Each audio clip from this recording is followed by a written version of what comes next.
in the middle of several weeks of traveling and being on half a dozen major podcasts and shows, you've all seen we did the executive order recommendations for the president, which has been reviewed by them.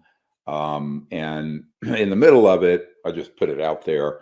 My appendix ruptured and I had emergency surgery about March 5th. And we were in Austin. And the day before, I had been on the Chad Robin Show program podcast. And he's a great guy. He's a military Marine special projects guy who has this wonderful podcast, great military following. Helps get the word out. He's also friends with senior military people, he's back channeling our information to some key people dealing with military and national security. So Chad's awesome. I went from there in North Houston to Austin, and I was on. When I got there, I had to go straight to the ER, so I knew the drill. Luckily, I had a family member who knew, had a friend whose husband is a doctor in Austin, and I knew I was having a rupturing appendix. So after we got it all imaged, I went straight up to surgery on Wednesday, March 5th, the night, and had emergency surgery, and it had perforated. It was very dangerous, could have killed me. And went home back to the hotel where we were staying, checked in, and then the next day got myself up and walked around a mile and a half or so in Austin, and then went and was on the Jesse Michaels. Now, these podcasters didn't know I was just out of emergency surgery, but I just sort of push on. People who know me go, "Oh my God, you gotta be kidding!" But it was pretty bad. Right before that, Khloe Kardashian, who had me on her show, and it came out that week. Also, this is the Global Disclosure Project. So let me tell everyone right now, and just lance this boil. The policy for 35 years has been this issue transcends not just partisan politics and a little 4.5% of the world population known as the United States of America. It transcends it globally. And so the project has always been forward and outward looking to 8 billion people on planet Earth, what they need to know and what they need to understand to help us get to a new era and transform the current state to another one. If you look at what I wrote and said during the Clinton years, I made it very clear this has to be nonpartisan. I was not part of a political machine when I was briefing the CIA director for Bill Clinton, who obviously was a Democrat. And same thing when I was providing information to people in the first Trump administration or now, or when I was providing material straight to President Obama through his inner circle, etc. Now, the same thing is true of Congress. I have done briefings for people who are committee chairs and key committees when the Congress has been headed and controlled by a Democrat or a Republican, and every 2 to 4 years it shifts. So I need people to wake up out of what I call the Truman Show, that hilarious film with Jim Carrey, where he wakes up one day and realizes he was just in a staged thing. So all this sort of bickering and divisive tribalism that is the bane of humanity is not something we respond to or buy into. We're providing whoever has the office of the presidency. It's the office of the presidency we deal with. Whoever is the Minister of Defense of Canada could be a socialist, could be a conservative. Same thing in Australia when I briefed that gentleman. I didn't care what political party he was part of. He was in that position for one of the Five Eyes spy cooperative, as it were, intelligence cooperative countries with the U.S. The Five Eyes are U.S., Canada, Great Britain, Australia, and New Zealand. I provided briefings to every Ministry of Defense for all of them except New Zealand.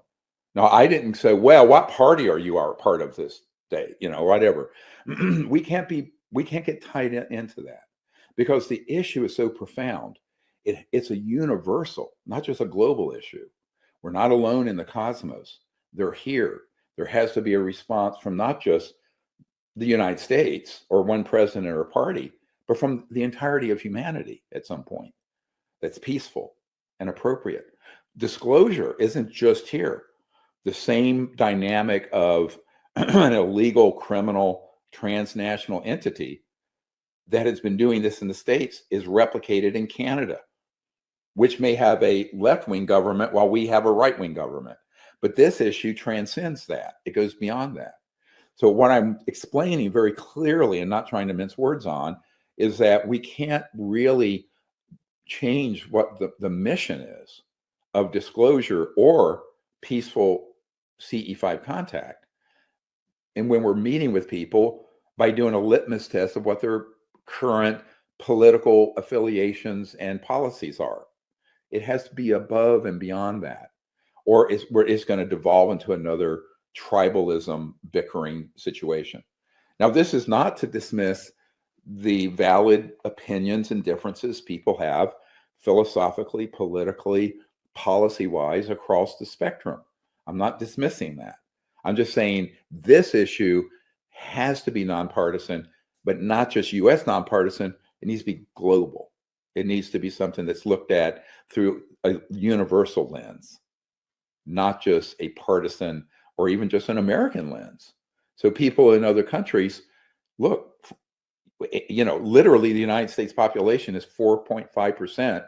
That's all of the whole globe.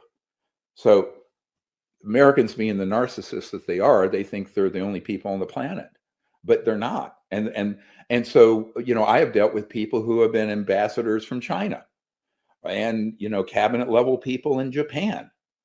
And I didn't do a test of say, well, what political party and belief do you have? We know China's a communist state that runs very much on a totalitarian basis in terms of individual rights and freedoms and speech and press and gathering and dissent and everything else.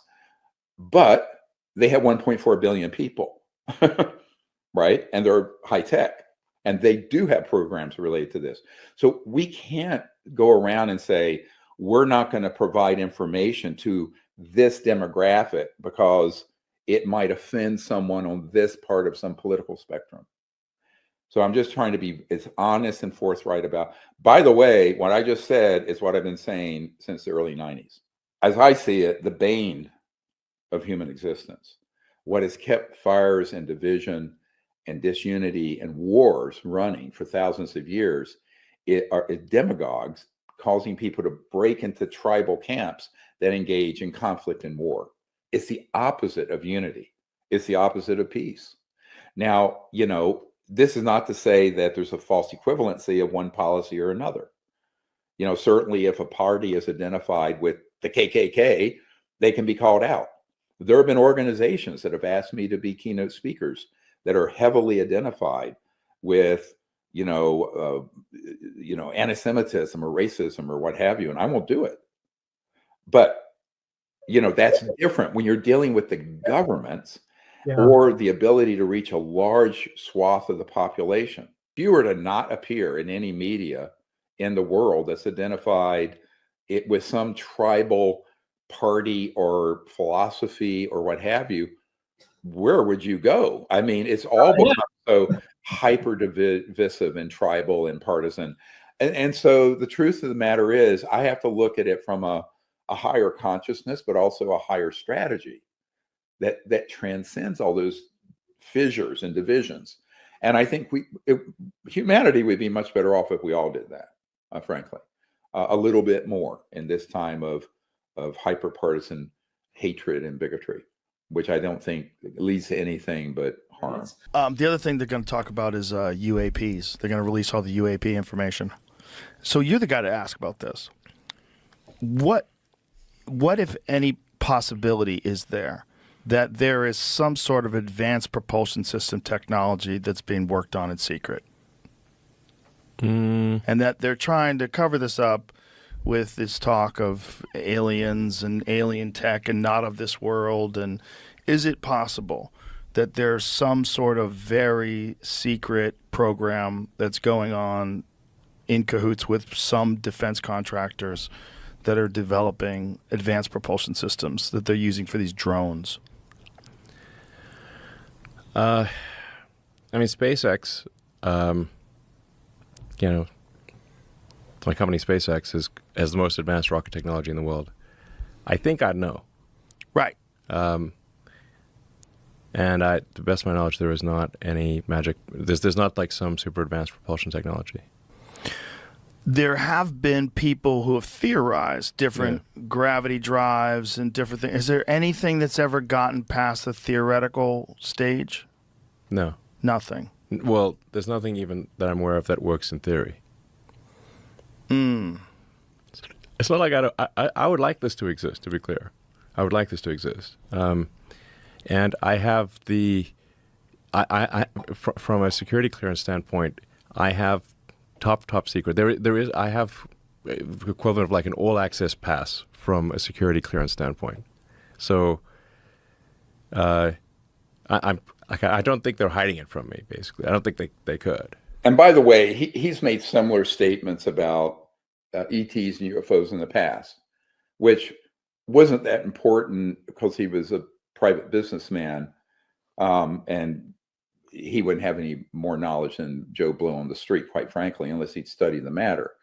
But now that he has a key advisory capacity for the U.S. government, I think it takes on a different set of problems. So number one, let me go on the record. I do not know Mr. Musk personally at all. Never met him, never briefed him. I'm happy to do so. If anyone listening is friends with him, I'd be happy to do even off the record, in-depth briefing and provide all the evidence and materials we have for him. Number two, what he said was completely false. And the key part of what he said that was a problem is that he had a, quote, all access pass through Lockheed and Northrop Grumman, and they don't have anything more advanced than his Falcon Heavy SpaceX rocket, which is absolutely not true, 100% provably not true. I mean, one of the men on our team who's come forward recently managed the pilots out of Edwards Air Force Base who flew the man-made UFOs out of both Northrop and Lockheed from the test ranges that are out in the Mojave Desert. So excuse me, this is not something that is, true. Now, the problem is, if he doesn't know, which I've had people say there's no way he can't know. But remember, I have done briefings for CI directors and senior people in the Senate Intelligence, Armed Services, House Oversight, who absolutely everyone would say, and also admirals and generals at the Pentagon, including two directors of the Defense Intelligence Agency, the biggest military intelligence entity for the U.S. military. None of them were read in. So the problem is a lot of people are happy to believe, that false PR that there's nothing to see here. They don't want you to look behind the curtain and see the Wizard of Oz pulling all these strings, right? And the strings they're pulling are the false alien events perpetrated by the use of these advanced technologies, alien reproduction vehicles, whatever you want to call them, that are man-made electromagnetic anti-gravity craft that have been used in abductions and mutilations and false flag operations since the late 1950s. Now, I will tell you that little bit of intelligence that we humans have that technology is a way bigger secret than the fact that there are ETs, non-human intelligence and craft. Why? Because if the president and the national military and national security folks believe what Elon said was true, then it opens the door that all the false flag frightening things that have happened are, by conclusion, alien, which that opens the door to the alien threat, and that opens the door to disclosure happening within that false narrative that leads straight to World War III and an extinction level event for the human species.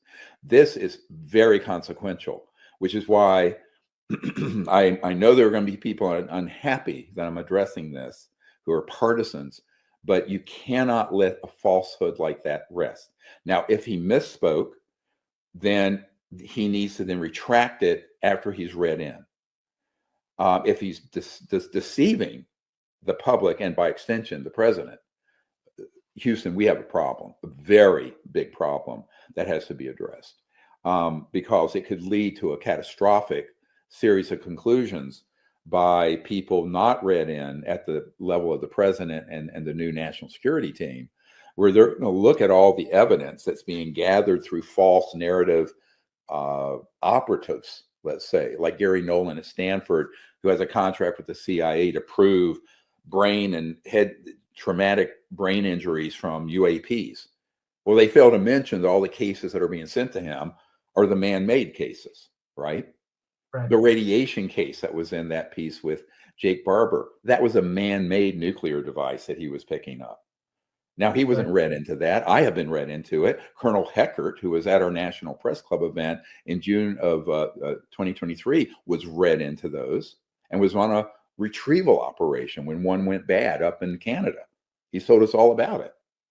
So the problem is that a little knowledge on this gets you into a lot of trouble.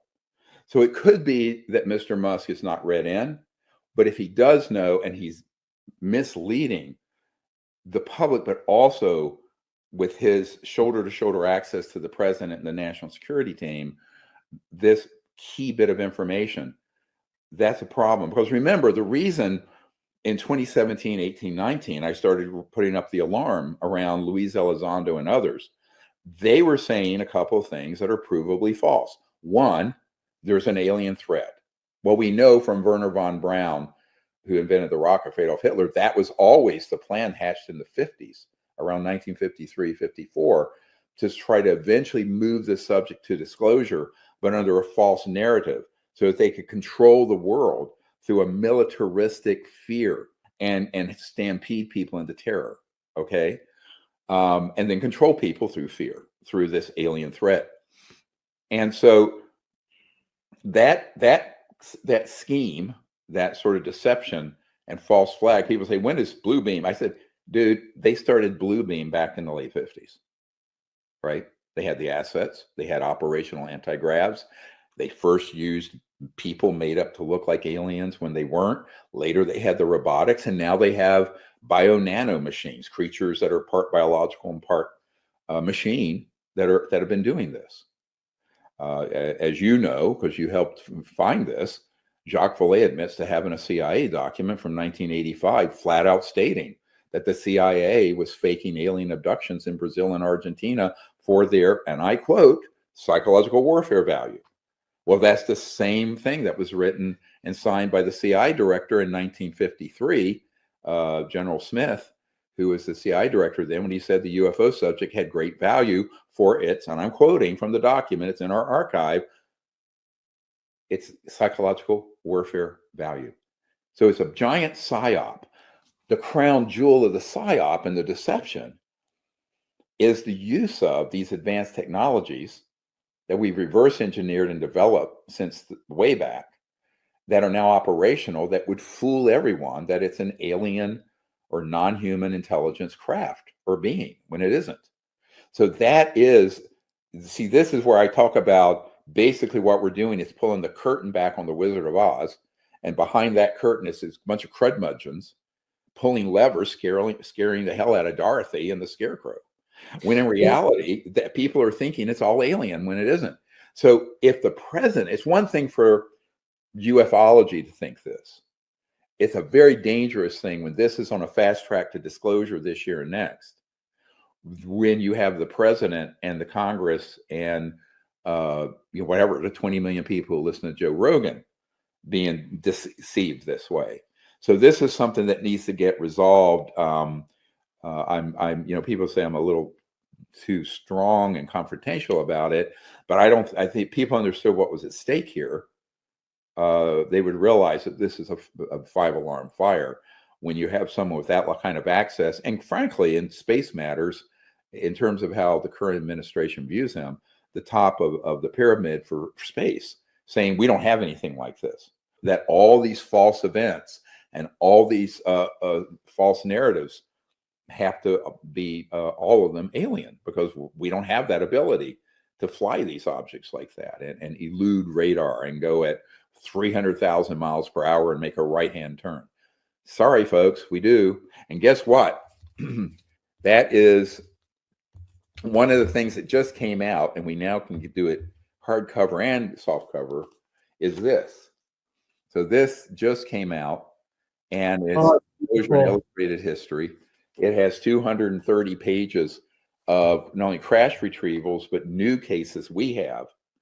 And you can get it through our store and our website in a soft or hardcover or ebook. If you don't want to buy a physical copy, there's an ebook version. And the reason that's so important, it pretty much puts to rest that not only have we had the crash retrievals, there have been about 125 of them that we can document. Every one of the ones in here are ones that have named witnesses, all of them. Now, there are a few that are new ones that are whistleblowers who are just by initial, because we wanted to they did not want to be known publicly. And so we said, okay, we're going to mask your full name until you're ready to come public. But you know who they are and you vouch for their credibility? Oh, yeah. I've spent a lot of time with them, know them. Some of them we have brought over to the Senate Intelligence and Armed Services and to the Pentagon Aero Office. Some haven't, because like one of them was about to go. You look at the incident with the crash retrieval up in the northern Nevada test range, and we can open it to that and show people. TE, he was on his way. We were getting his tickets, and a van pulled up, SUV black pulled up, and said, "We're going to put you in prison for the rest of your life." And he had 2 young boys. They said, "You'll never see your children again." So his wife stopped him from coming and giving official testimony. He was prepared to come forward, but the dirty tricks by these thugs and criminals stopped him. But yeah, we know who he is. He's a great guy. But this is one of the problems that my beef with the law enforcement in the United States is that kind of witness intimidation and false entrapment are multiple felonies. And why are these people not being investigated and arrested? See, this is what I don't get. I mean, we'll talk about this in a little while, what we're trying to do to resolve that problem. So this is it. I don't know if you can see it. Yeah. It's in a hard copy and soft, and is it now ebook also? So it's ebook also. So you can get it. Now these are being done sort of print on demand, so they're not particularly inexpensive, but it's the best we could do to get it out. But I'll tell, excuse me, that is redacted of sensitive names and some information, tactical information that an executive order following up with let's say a tactical team to go to these illegal black sites. So I think there are 150 some that are outlined in the book. And we know where they are, and they're on a map. You can see them, but there's tactical information about how you would go in there and get them under control, what technologies you need to use. That has been redacted because it'd be sensitive operational information. And certain names, some people's names who do not want to be identified have been, notified to the president, his inner circle, and senior law enforcement. They have not been disclosed publicly because they've been asking not to be, and so, we honor that. Although sometimes we'll have someone hack into something and cause trouble by leaking a name. That just happened last week. But generally speaking, we don't do it. We try to honor everyone's request. What is the saying in the data world? Garbage in, garbage out. You're not going to get anything out of a commission like that if it's populated with people who are actually clandestinely on the payroll of these covert and illegal programs. That is what has happened in every single commission since the Robertson panel of 1953 or 54. So I think the concern there is when you're not wanting something to really get exposed, you create a commission and that's where you send it to die. Everyone in Washington knows that. I mean, that's what happened with the 9/11 Commission, the JFK Assassination Committee, on and on and on. You create those bureaucracies, populate them with people who are going to cherry pick the information, come out with an already predetermined conclusion. They are never honest, and they are never transparent. So I am extremely skeptical of that. I know people go, wow, you're kind of cynical. I said, no, I actually know inside and out the history of this, that going back 70 years. So when the Robertson panel, we have in our archive a CIA document that talks about the Robertson panel, and they had embedded a very renowned astronomer at Harvard, Dr. Donald Menzel, Menzel, look him up, to be on the panel to kill any conclusions counter to the cover-up conclusions, which is what they did. Surprise. Let's fast forward about 15 years to 1969 with the Condon Committee. Professor Condon was a professor at the University of Colorado Boulder, and we have documents that now prove from the CIA officially released to us after I briefed the CIA director in 93 that state that Professor Condon was on the payroll of the CIA and was there to be sure the Condon Committee, that was this academic, we're scientists and we're going to be honest. No, they're not. They're scientists second. They're humans first, and they're fungible and corruptible. That's what happened with the Condon Committee. Their conclusion, close down Project Blue Book because there's nothing there to see. That's 1969. Look it up. I just give you a quick synopsis. That's a fact. I only deal with facts I can prove in a court or in a scientific setting. Now, you had the hearings from Gerald Ford after the imbroglio about the swamp gas in Michigan. Remember all that?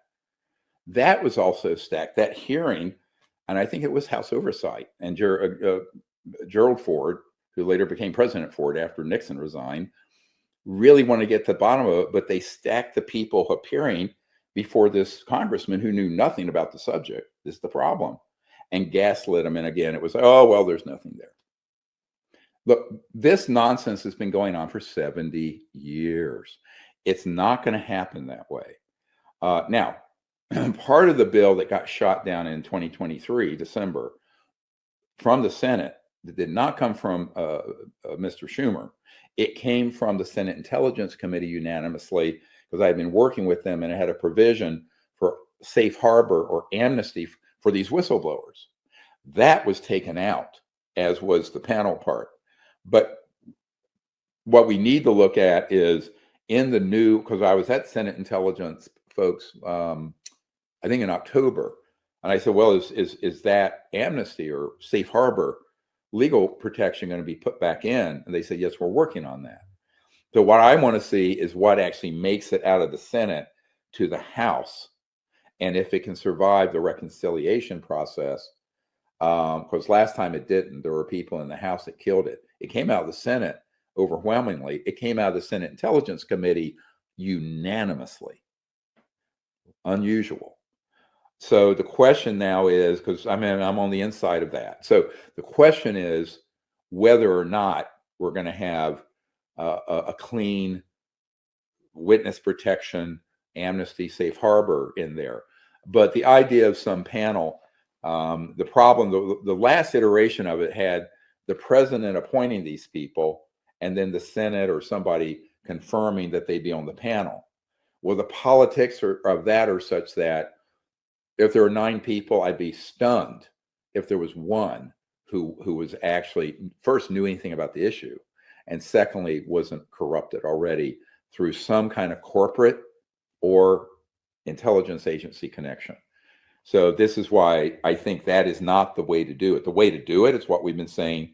We need an executive order from the president to have law enforcement bring out all the evidence and material. We need protections from an executive order, and you need an open hearing in the Congress, not in a skiff, where there's subpoena power, but also a properly funded investigation, which does not exist yet in the House or the Senate, to have professional people drill down on the 760 some whistleblowers and all the other evidence we and others people have, and get to the bottom of it, and then have witnesses, testimonies provided through subpoena, because some of the most important people who need to appear aren't going to do it voluntarily. They're going to have to be compelled to provide testimony. Now, to be honest with you, I'm saying the same thing to senior law enforcement. I can't say who or where or what because it's sensitive. And in fact, I'm having meetings coming up soon with the very senior folks about that. But I think you have to go in with no-knock warrants. You have to go in with subpoenas. You have to compel testimony. You have to compel people to produce documents and material and video, photographic, and even physical evidence. I mean, there's a way to do this that isn't some kind of delaying tactic through some bureaucratic panel that's going to be chock full of, most likely, intelligence operatives, and it will be highly politically charged. So I think that is unwise, and I think that I don't know if Senator Schumer knows the history of these panels or not, but in the 10 minutes or so, I could tell him, hey, look at this, look at this, look at this, look at this. Here's an important data point. Go into the witness files of the Disclosure Project Intelligence Archive, dpiarchive.com. And in there is the testimony of Dr. Robert Woods, wonderful man, amazing guy. He was PhD, worked for McDonnell Douglas. Old man McDonald himself had him looking into UAP, UFO stuff back in the 60s. And he had hit pay dirt. And he was supposed to be on the Condon Committee in 1969 that I just talked about. In his testimony, he states that Professor Condon, because he knew Dr. Woods had dispositive proof and evidence, didn't want him on and wanted him kicked off. So he went to McDonnell Douglas, the main guy at McDonnell Douglas Aircraft that merged with Boeing some years later, and said, that guy, Dr. Woods, is not to be on this panel, but you were to fire him, get rid of him. He knows too much. So this was the head of the Condon Committee.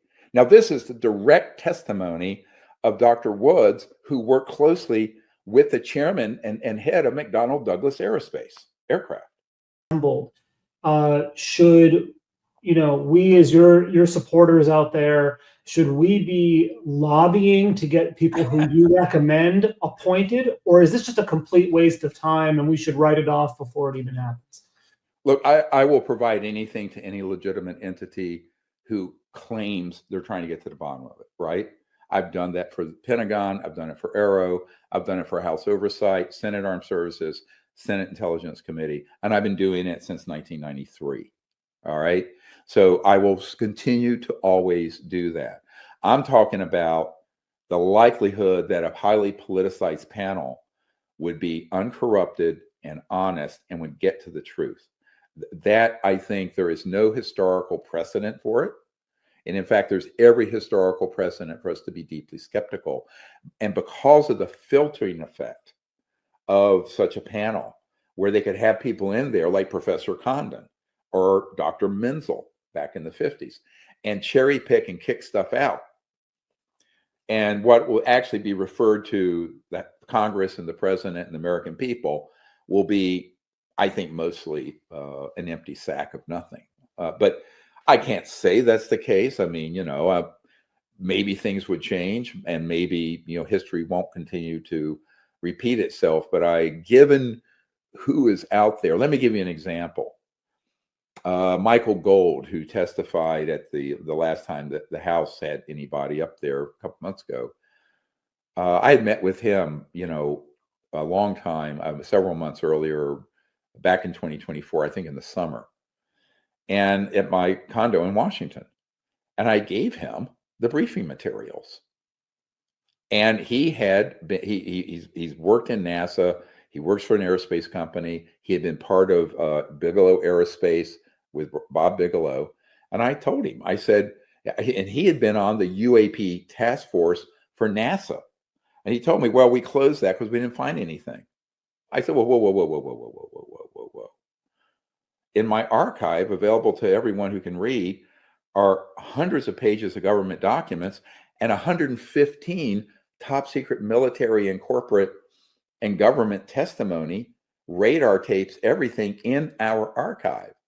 How could you be on that committee, the task force, UAP task force for NASA? No, That was clearly a whitewash and a window dressing. And look, I'm going to call this stuff out. I don't care about, I'm not running for the mayor of Crazy Town ufology. I'm not looking for a political or government position. I don't care about fame or money. I don't care about any of it. I care about the truth and fixing this problem, right? So, but when that happens, and then you see the House Oversight Committee inviting people to give testimony who are either known disinformation people like Luis Elizondo or someone like Michael Gold who purports to know nothing, when we provided on a silver platter everything he would need to know. There's something not right here. There's something stinks in Denmark, bro. And I just am saying no. And this is my job, I feel, is even though it's not politic and it doesn't win me brownie points in the popularity contest, I don't care about that. I mean, I care about the truth coming out honestly in a way that gives us a new civilization, universal peace here in space and on Earth, that we begin to contact officially as a people, the ETs, and stop killing them and shooting them down, and that the energy technologies come out like we outlined in the Lost Century, which, by the way, now everyone can see on Tubi for free, and get that information and technology out that can transform the world in poverty and fix the biosphere indefinitely through these free energy zero-point type technologies.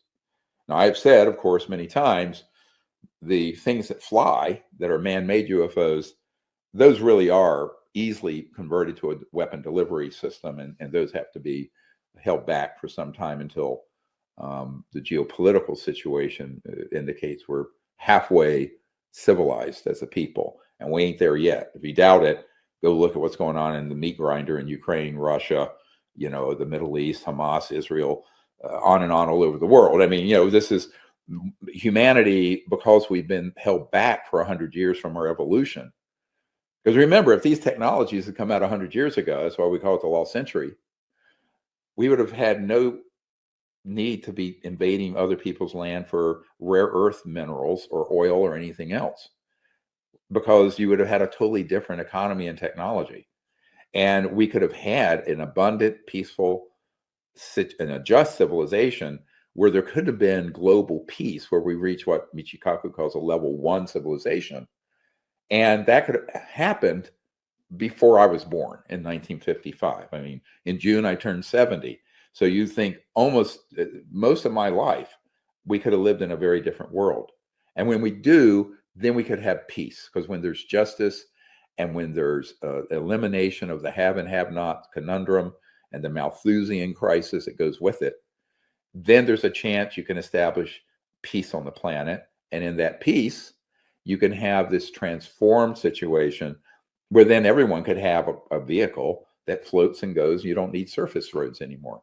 But that's going to be a while, because the world is an armed camp of everyone at each other's throats in this tribal war between different identity groups around the world, whether it be religious, political, racial, gender, whatever it is. It's this endless conflict.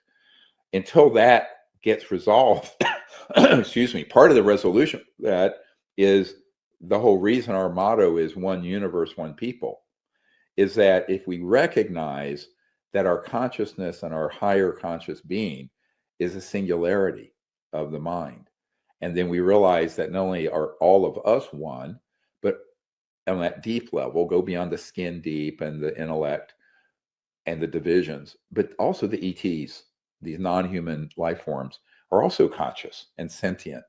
And that is the foundation. That is the universal meeting place, is that non-local, unbounded aspect of consciousness, which is, the heart and soul of what we're doing. But certainly humanity isn't there yet. It's also armed camp. So some of these technologies are going to have to be held back for some years until that gets resolved. But we can certainly have things that would be sitting on this table here, running this house with free energy and no pollution, or in the hood of your car. You're like Floyd Sweet had, remember that part where Sparky, Floyd Sweet, had something a little bit bigger than a cigarette pack that would provide enough energy to drive a 300 horsepower motor. This was 40 years ago in the 80s. So, and that car would never have to be plugged in. like the modern battery cars, which are really just souped up golf carts that plug into the fossil fuel power grid. Let's face it. I mean, they're really, I mean, they look cool. They're fun to drive and they're quiet, but it's not a solution because their energy that's charging those lithium ion batteries is coming from coal, gas, all kinds of nuclear, except for maybe 12% that's renewable. And most of that's hydroelectric on dams that we're never going to build something like that again because they did so much environmental damage to create the huge dams. So, the real solution is this technology, energy part of it. But with that changes, then, the big oligarch totalitarian stakeholders go, oops, there went $800 trillion of our assets, right? That's right. Big problem. Yeah. I've spoken to Travis Walton about this. And when that film came out, I was appalled because the story he shared personally was not what was portrayed in the movie. So lesson number one, Hollywood is always going to ruin a true story and turn it into a horror flick because they think that's going to sell more tickets. The film actually bombed because it was just because of this. What actually happened, I think probably was E.T. He and a buddy or a couple of buddies came across this object up in New Mexico in the forest. I think near Snowflake. And it was damp. They went in and there was an electrostatic discharge that inadvertently went from the craft to him, knocked him back. It was not a death ray. It was an inadvertent, like if you understand how much gigawatts of power those craft generate, it's huge. And so I think it was an accidental discharge, like a lightning strike that hit him. The ETs took him on board on the equivalent of what sounds like an interstellar ICU. And as an emergency doctor, as soon as I heard what they did and how long they kept him, is what we would do if somebody had been electrocuted and their heart had stopped and you wanted to save them. So I think it was an accident. The ET saved him. And after he was stabilized, they returned him back near where he came from. Now, when he was on the ship, what he told me was that initially when he came to, he was freaked out and was trying to attack the ETs, not the other way around. The movie showed the ETs drilling into his eyes. None of that happened. That was all Tracy Torme. I confronted him in Crestone, Colorado in, I think, 93 about this. And I said, wait, that's not what this story is. I know Travis Walton. But then later, the ETs let him they went to a larger ship and he was on it. And they let him sit in like the pilot's chair and sort of navigate with touching and thinking to have the craft go places. It was a beautiful story of them sort of like being very gentle with him once he calmed down, and then he was returned. Now that's the story he told me from the horse's mouth. Now what ends up getting embellished and told into Hollywood stories, this is why I'm so skeptical about these things that come out through the UFO subculture, conferences, movies, books, because I do the original research with the people who were actually there, right? So I don't Google this stuff and find, but I have never seen a case that is actually ever honestly portrayed by the Hollywood and the media once they get their grubby little hands on it, because usually there's an agenda to spin it in some direction, and they're often paid to do it. Now, what Tracy Torme told me was that he was told by the studio that he needed to make it scarier or more like a horror science fiction film to make it pop financially. Instead, because it actually didn't ring true and it was so scary, it bombed. I think something that could have been a true to life Close Encounters of the Third Kind, like the Spielberg movie in the 70s, late 70s, it could have been a huge hit. But, you send something to Hollywood to destroy it. I mean, I hate to say it, but learning from the people who are directly involved, who are direct firsthand operators at covert sites and in the aerospace world that I have debriefed for 35 years. So, it's not like I'm dredging fourth-hand junk up off the internet and come up with an opinion worth nothing. I hate to say this. I'm not trying to be bombastic. So I push back on that. No, it's based on the fact that I have debriefed pushing 1,000 guys and women, many of whom have been involved at the upper end of those programs. None of them. Now, have we gone to the moon and Mars? Yes. Did that ARV that you see that was at Norton Air Force Base, you can put that up, that was in the hangar, to 3 of them, did those go around our solar system? Yes, before we landed on the moon. But or do we have a program going out interstellar, intergalactic? No, because the ETs aren't going to allow that until we become nominally civilized.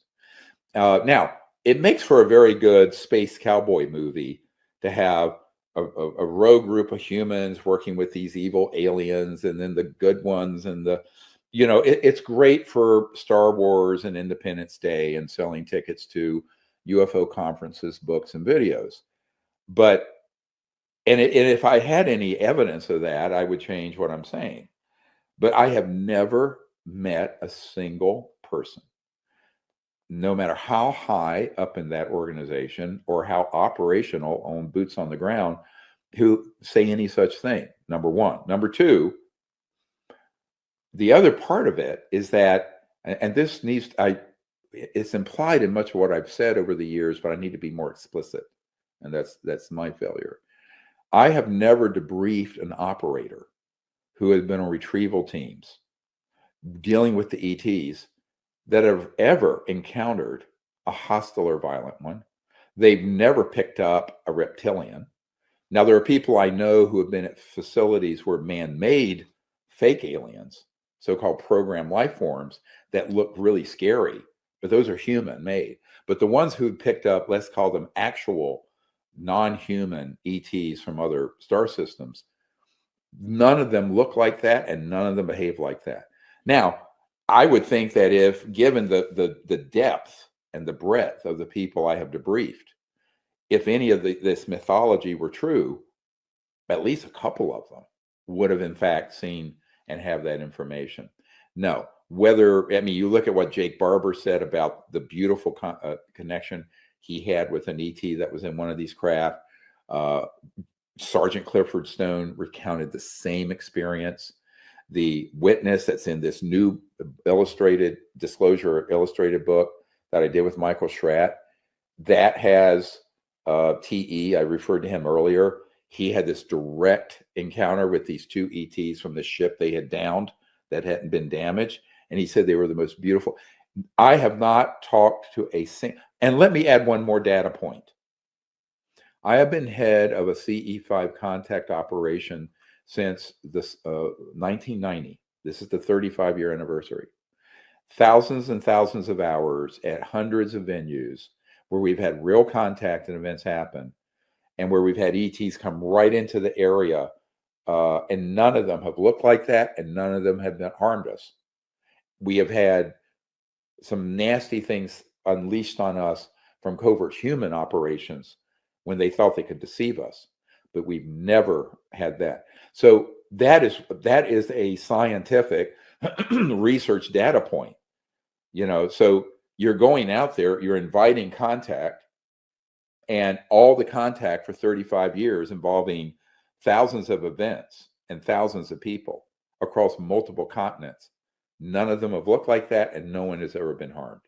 So now I will take all of what I just said in terms of firsthand direct whistleblowers, people on retrieval teams, our collective experience as a group doing CE5 globally for 35 years, over the mythology that sells movies and tickets and books for people who want to have the bejeebies scared out of them.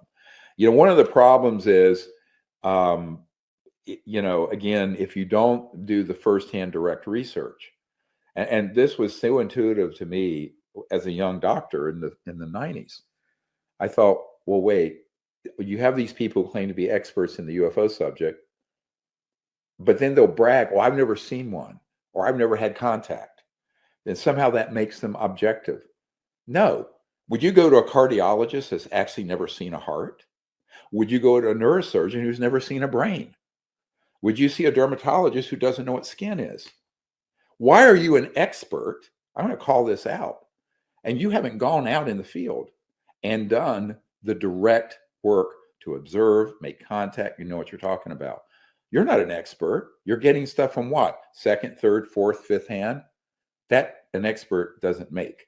So I want to be very clear on this, that this is why the CE5 contact operation and protocols, we're recommending it be officially done by governments.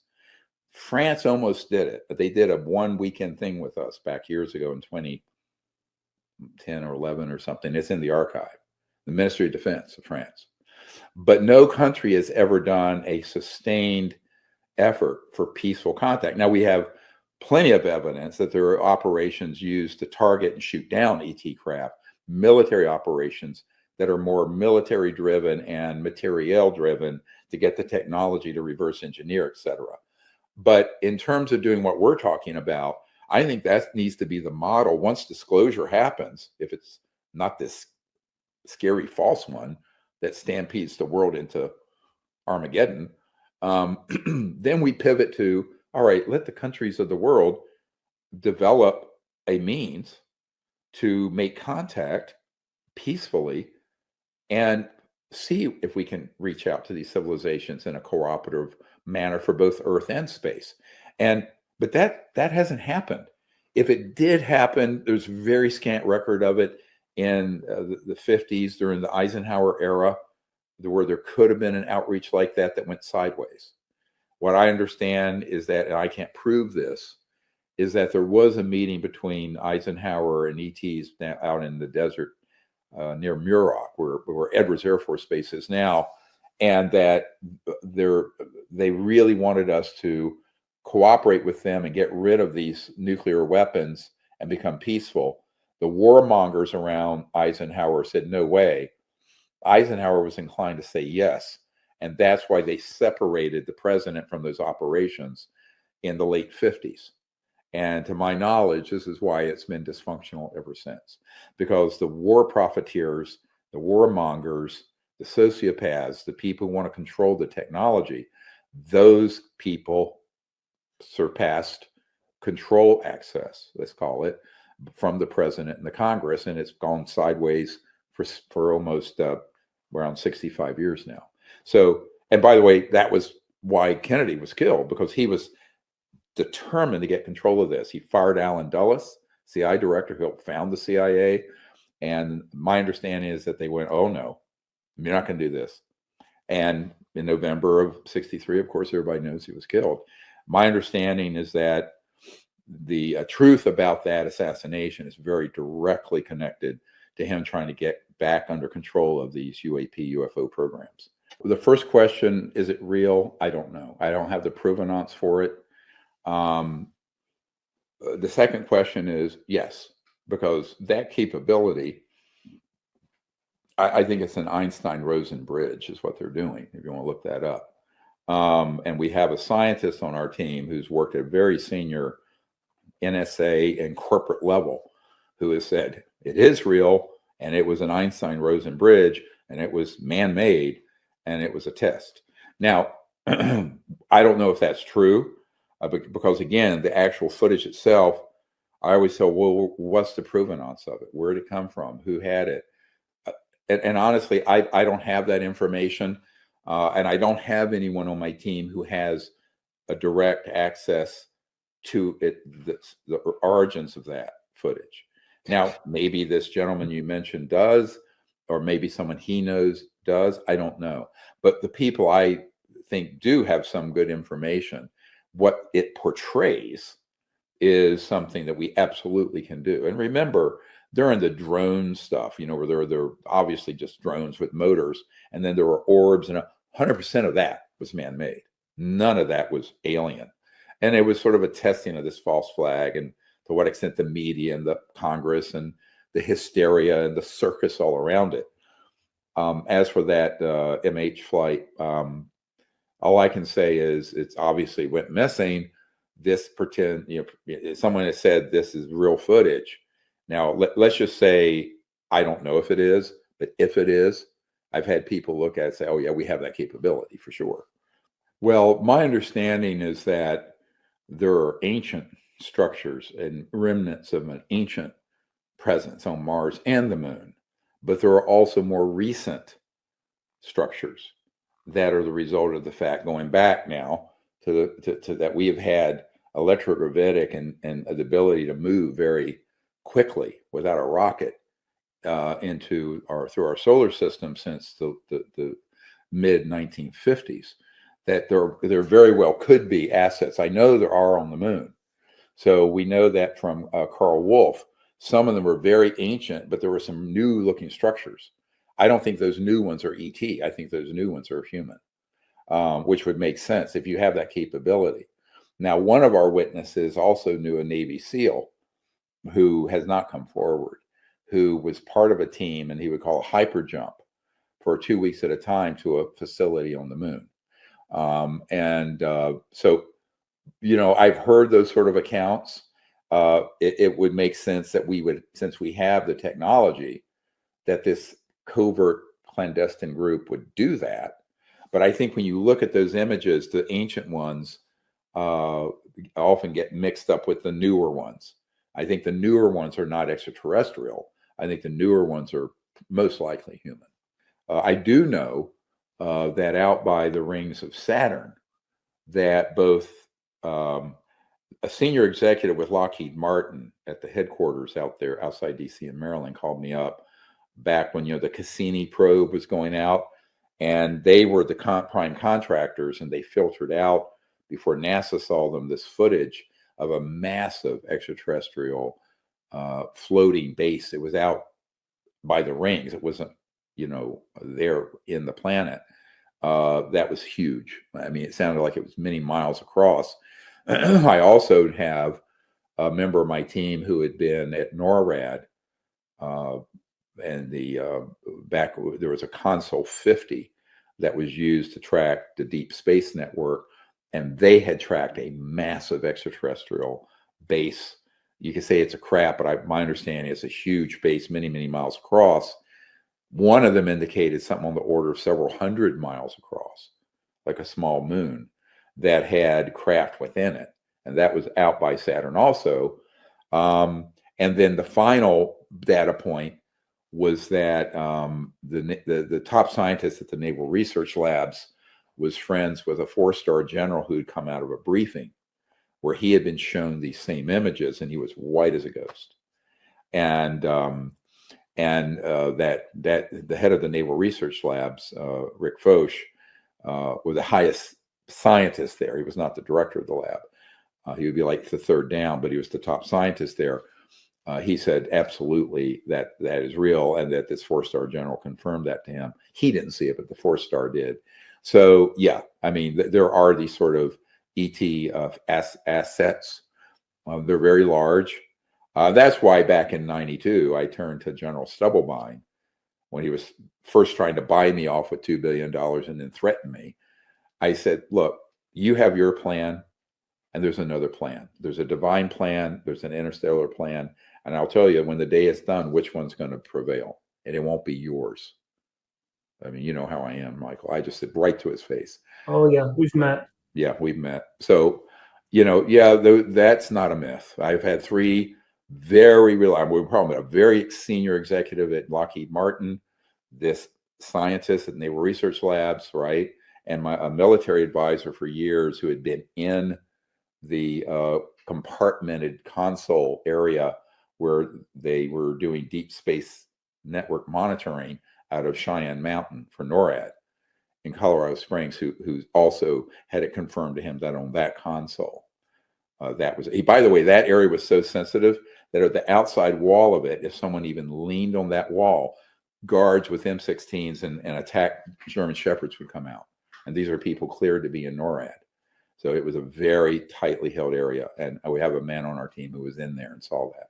I know that back years ago, early 2000s, I look up the date, there was a massive subduction earthquake and tsunami that killed 250,000 people in Indonesia and all that area.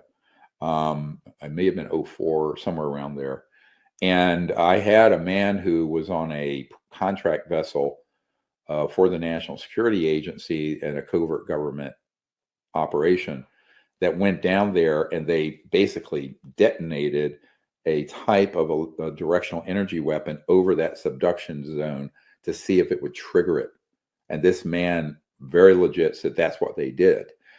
We know that Eric Hecker, who was a Raytheon gentleman who was at our National Press Club event in June of 2023, he was at the South Pole where the Raytheon had a mile under the ice this big neutrino light array. And it's not just sensing passively, it's an active warfare system that when they switched that on, it caused, he is pretty sure they felt all the massive earthquakes in Christchurch in New Zealand that were so devastating. So we have our Colonel Heckert back when they were, before they had those electromagnetic weapons, he knew of the fact that they had what they called nuclear torpedoes that had been placed on the earthquake faults in various places around the world that could be detonated and then trigger a massive earthquake and a subsequent tsunami to wipe out the coastlines. He knew specifically about that, knows specifically about it. So, you know, this is why I tell people all the 5 alarm fires that people think are important with Ukraine and Israel, Taiwan, China, they're important, but this organization that have these capabilities, if they are not put on a leash and those capabilities taken out of their hands, it's a much bigger threat to the United States, but also to the earth than anything that the National Security Council is looking at right now. So this is why, and I've known this since the 90s. The other data point is one of the operators at this black site, a couple of the black sites out west, who came under cover to that conference in June of 2024. He pulled me aside one evening and we had a meeting in the green room where I was. And he said, you know, I was read into an operation that we had used these technologies to grab an asteroid and move it in the direction like it's coming from the sun. And so that it would not hit the earth, that it would skim low over the Atlantic and Pacific Oceans to cause massive tsunamis, wiping out all the coastlines. And that was in going on. It was coming in. And the ETs, he said, moved in and took it out and protected us. So interesting, you know, I almost feel like I'm like a one-man anti-defamation league for the ETs, but they have saved our bacon more ways than people realize. And this man knows this. He knows this for a fact. Now, he didn't know I knew this. I said, oh, yeah, I was read into this years ago by someone who was operational with those technologies. So you have a bunch of psychopaths and sociopaths who have these technologies who want to create panic, fear, maybe population decrease, but also want to create the ability to set up a series of events, both what are fake alien, but these man-made induced natural things, so that they could seize control through a sort of a global martial law state and military state.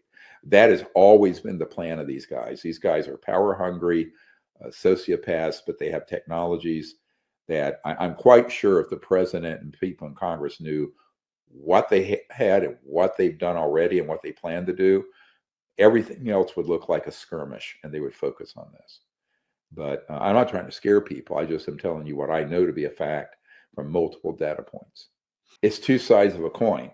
You have the people who are very religious, but who believe, like Prince Hans Adam of Liechtenstein did, that we had to create Armageddon so Christ would return, right?